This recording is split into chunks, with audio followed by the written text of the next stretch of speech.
trouble has a way of showing up when you least expect it, even in places that seem totally safe. In this video, we're diving into 5 spine-chilling stories of tourists whose dream trips turned into nightmares. Each case comes with its own dose of mystery, and we're here to unravel the eerie details.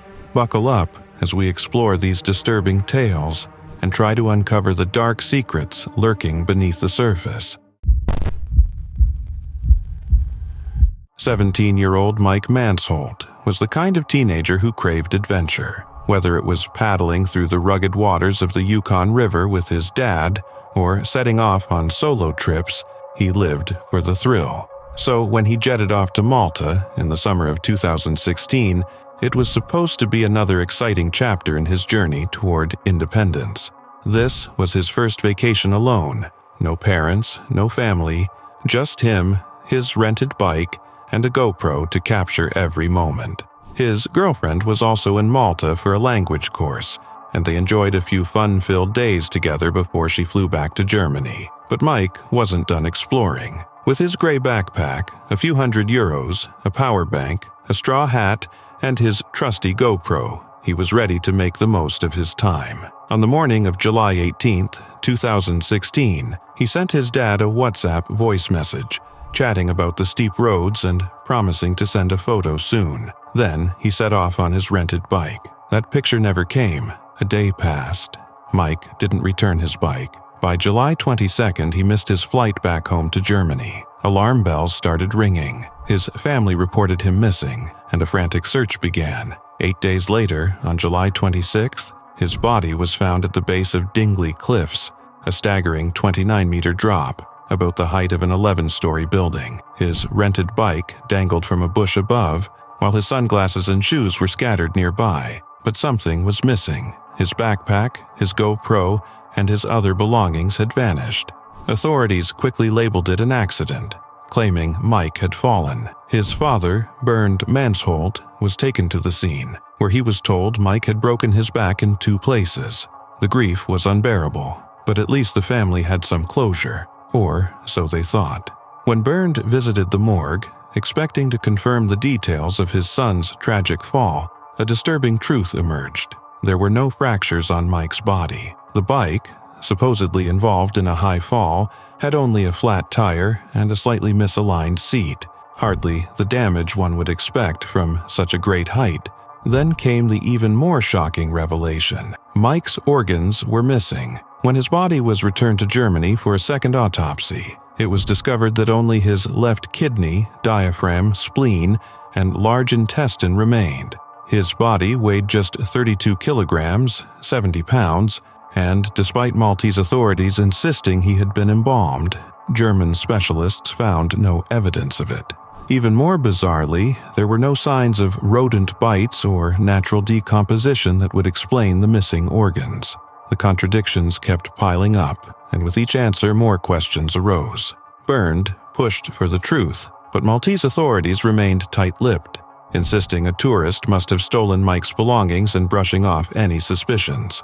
It wasn't until April 2018, nearly 2 years later, that Bernd was finally given access to the full case file. Yet, the official conclusion remained unchanged. Mike had simply fallen. German prosecutors suggested trees might have softened the impact of his fall, explaining the lack of severe injuries. But this still didn't explain the missing organs or the conflicting reports. Determined to uncover the truth, Bernd returned to Malta time and time again, demanding answers. In 2021, he even took legal action to push for a European investigation order. And yet, to this day, the mystery remains. What really happened to Mike Mansholt? In the summer of 2017, Bakari Henderson was ready to celebrate, big time. Fresh out of the University of Arizona with a degree in finance and entrepreneurship, this 22-year-old from Austin, Texas, was about to launch his own clothing line. But before diving into the business world, he wanted one last carefree adventure. And what better place than Zakynthos, Greece? This dreamy island in the Ionian Sea was famous for its crystal-clear waters, hidden cliff diving spots, and legendary nightlife. It was the perfect setting for a well-earned vacation with his friends. One last epic trip before adulthood came knocking. From the moment they arrived, Bakari and his crew were living it up. They spent their days exploring secret, cliff-jumping spots, soaking up the sun, and making the kind of memories that last a lifetime. Bakari was the glue that held the group together, the guy who always had a smile, always had your back, and could turn any situation into a good time. But as much as he loved traveling, there was something deeper to it. Being a young black man in America came with its own set of challenges, but overseas, he felt free, like he could just exist without worrying about the invisible rules that seemed to follow him back home. One night, after another adrenaline-fueled day, Bakari and his friends decided to hit up Lagana's, the island's ultimate party zone. This place was packed with bars, clubs, and tourists from all over the world, all looking for a night they'd never forget. The energy was electric, and the group was ready to let loose. At one of the clubs, a Serbian waitress invited them inside, and Bakari struck up a casual conversation with her. They even took a selfie together, just an innocent moment, or so it seemed. But not everyone saw it that way. A nearby Serbian man took offense, his face twisting with anger. He couldn't believe she was talking to a black man, and he wasn't about to let it slide. Things escalated fast. The man started shouting, his rage attracting attention. More men, mostly Serbians, along with a Greek and a British citizen, quickly got involved. One threw a punch, then another.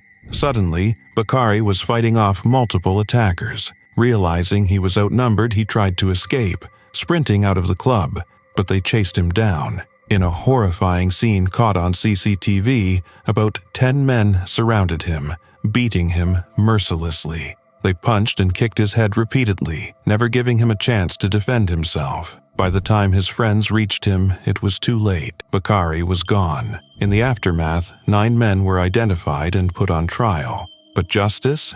That was another story. In 2018, none were convicted of murder. Instead, 6 were found guilty of the lesser charge of deadly assault, and 3 walked free. For Bakari's family, it was a devastating blow. A Greek prosecutor agreed and called for a retrial, something possible in Greece, where double jeopardy laws don't apply as they do in the US. Even Kamala Harris took notice, discussing the case with Greece's prime minister. But the retrial faced delay after delay, and by 2022 the verdict remained unchanged. 5 of the convicted men had already been released, and the last one soon followed.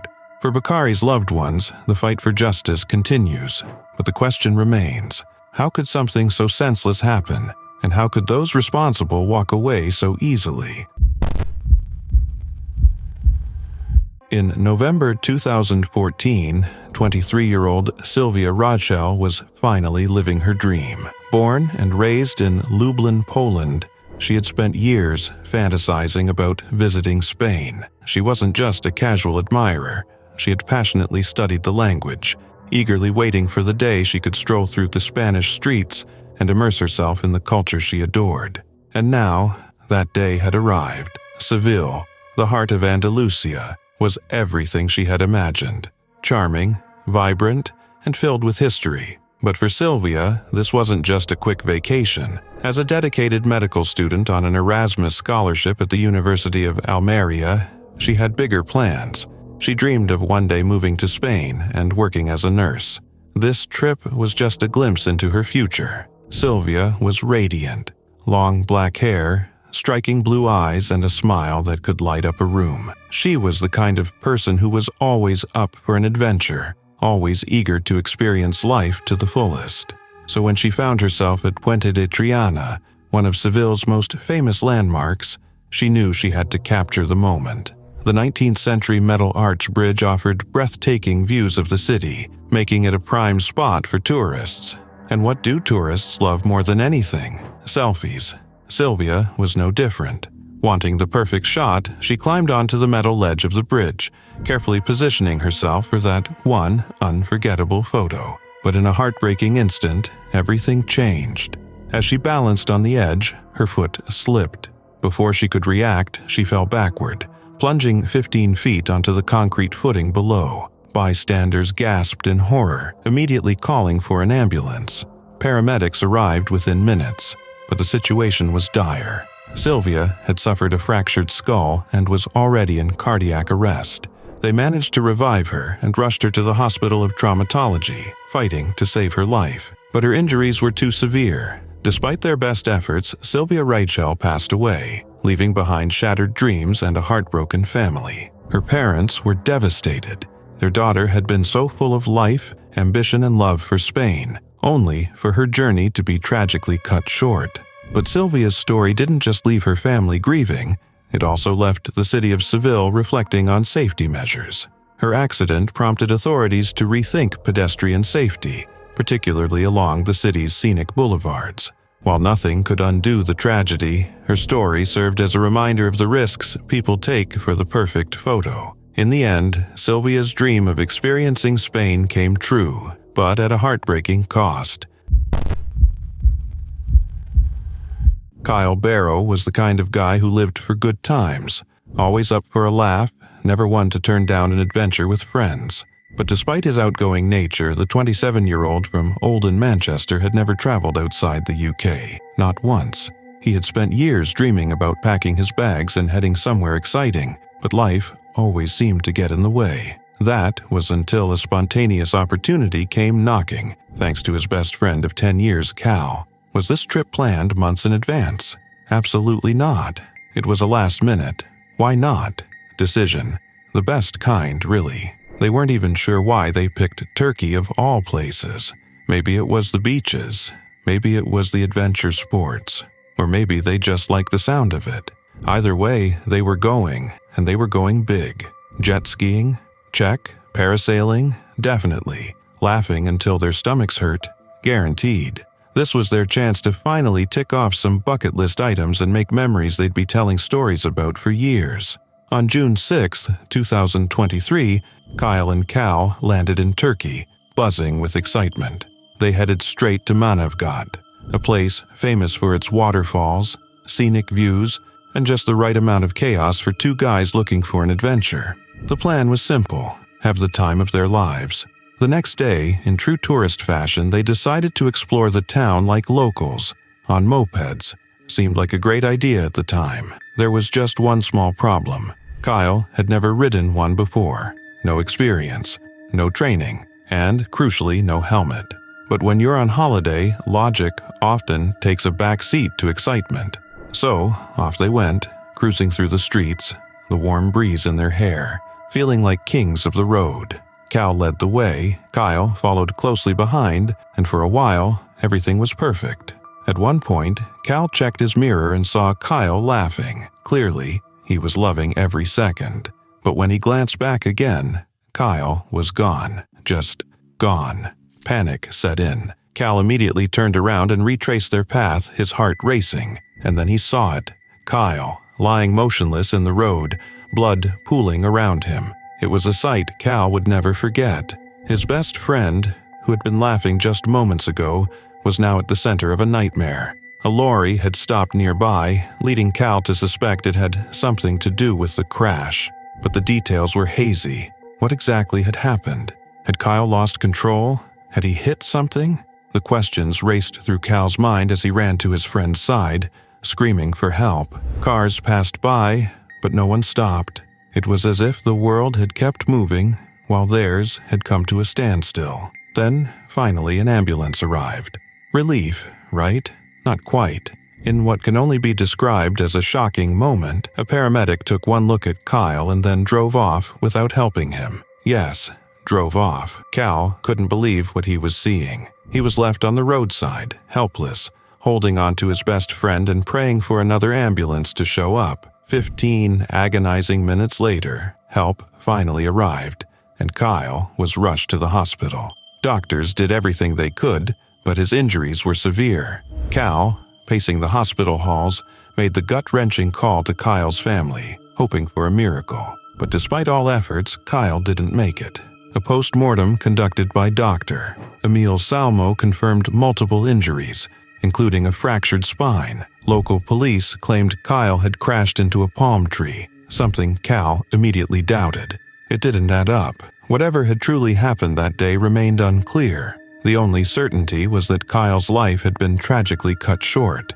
Getting him home wasn't easy. His family, girlfriend Hannah, and friends had to crowdfund to cover the cost of flying him back and arranging his funeral. The financial burden was heavy, but their determination was stronger. They weren't about to let Kyle's story end without a proper farewell.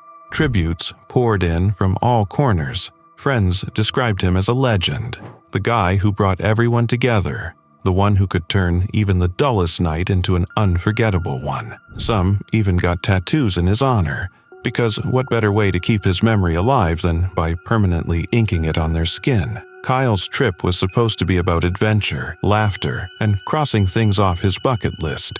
Instead, it became a heartbreaking reminder of how fragile life can be. But if there's one thing his friends and family made sure of, it's that Kyle's legacy didn't end on that road in Turkey. It lives on in the stories, the laughter, and the memories of a man who truly knew how to live. For over a decade, Thailand's Koh Tao Island has been wrapped in an eerie mystery, earning it the grim nicknames Death Island and Murder Island after at least 11 tourists met untimely and unexplained ends. But despite its spooky reputation, 31-year-old Theo Bailey and his longtime girlfriend, Chantal Zeri, decided to roll the dice and take a vacation there in March 2024. The couple, seemingly unaware, or perhaps unfazed, by the island's dark history, were last seen enjoying drinks at a buzzing local bar. The party scene was straight out of a wild travel brochure. Tourists laughing over bucket-sized cocktails, some inhaling hippie crack, aka nitrous oxide, others dancing like they had no tomorrow. And then, just like a plot twist in a horror movie, Bailey vanished without a trace. One moment, he was part of the festivities. The next, he was gone. No one could pinpoint exactly when he slipped away, and whether he told anyone where he was going remains a mystery. But what's certain is that as the night faded and the music stopped, Bailey was nowhere to be found. The search for him ended the next afternoon, but not in the way anyone had hoped. Instead of a sheepish, hungover Bailey stumbling back with a wild story to tell, his lifeless body was found lying in a shallow drainage ditch near the Rocktopus Diving Center by Siri Beach. From the state of things, it was clear he had been there for hours, meaning he likely died while the party was still raging on.